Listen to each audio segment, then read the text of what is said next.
ఈడెవడా వెరైటీగా ఉన్నాడా?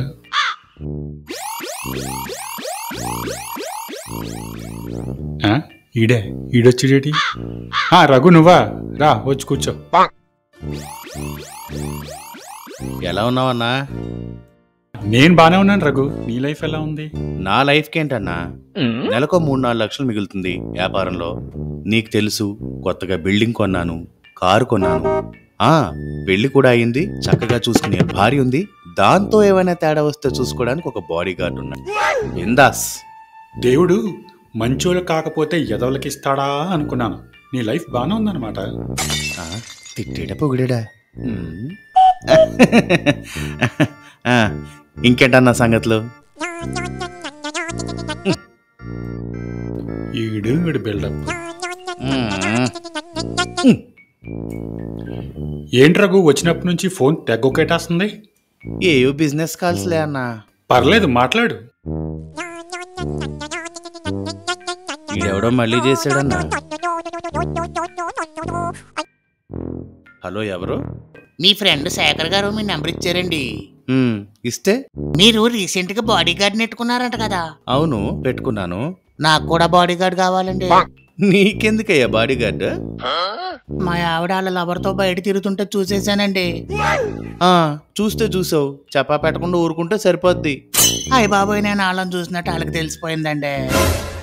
అమ్మో, అయితే నీకు బాడీ గార్డ్ కావాలయ్యో. వాళ్ళు నన్ను ఏం చేస్తారో అని భయం వేస్తుంది. సరే సరే, మా వాడితో నేను మాట్లాడతానులే. Thank you sir. ప్రపంచం ఎంత మారిపోయిందన్న. పెళ్ళామేమో ఎవరినో ప్రేమించి ఆడితో తిరుగుతుందన్న. అది మొగుడు చూసేశాడు. ఇప్పుడు పెళ్ళాం భయపడాల్సింది పోయి వాళ్ళని చూసిన మొగుడే భయపడుతున్నాడన్నా. బాగా చెప్పావు. మళ్ళీ ఎవడో గాలి చేస్తున్నాడన్న. ఆర్డర్ అయి ఉంటది. హలో, ఎవరు? బాబు. చెప్పండమ్మా, ఎవరు? నువ్వు రీసెంట్ గా బాడీ గార్డ్ ని పెట్టుకున్నావట కదా? అవునమ్మా, పెట్టుకున్నాను. ఇప్పుడైతే ఏంటి? నాకు కూడా ఒక బాడీ గార్డ్ కావాలి నాయనా. వింటూ ఉంటే మీరు పెద్దవారిలాగా ఉన్నారు.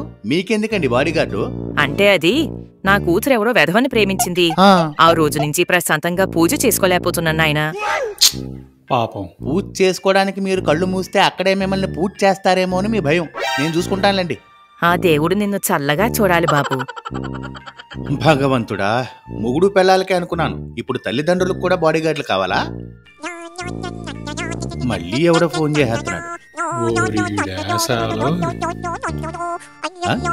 వీడు ఫోన్ చేస్తున్నాడేంటి?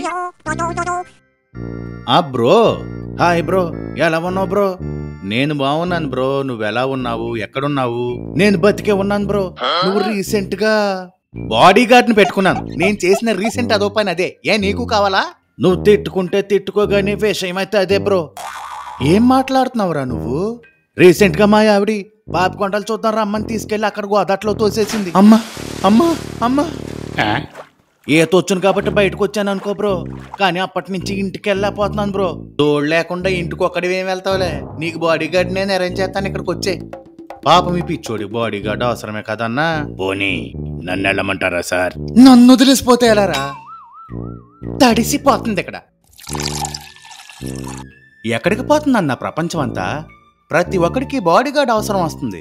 అదే పూర్వం రోజుల్లో అయితే భర్తని పరమేశ్వరుడితో సమానంగా చూసుకునేవారంట నా ఆడోళ్ళు. ఈ రోజుల్లో కూడా పెళ్ళాలు భర్తలను అలాగే చూసుకుంటున్నారు రఘు. పెళ్ళవగానే కైలాసానికే పంపించేస్తున్నారు. Direct service. నిజం చెప్పాలంటే వ్యాపారాలన్నీ మానేసి శుభ్రంగా ఈ బాడీ గార్డ్ ని సప్లై చేసుకుంటే సరిపోద్ది అనుకుంటున్నానన్నా. మంచి ఐడియా రఘు. అది లెక్క. ఒరే గార్డు, నువ్వు బయటికెళ్ళి బాడీ గార్డ్ ని సప్లై చేయబడును అని చెప్పి ఒక బోర్డు చేయించి పట్టరారా. తగిలించేద్దాం. చేద్దాం, దీన్ని వ్యాపారం చేద్దాం, బాగా చేద్దాం.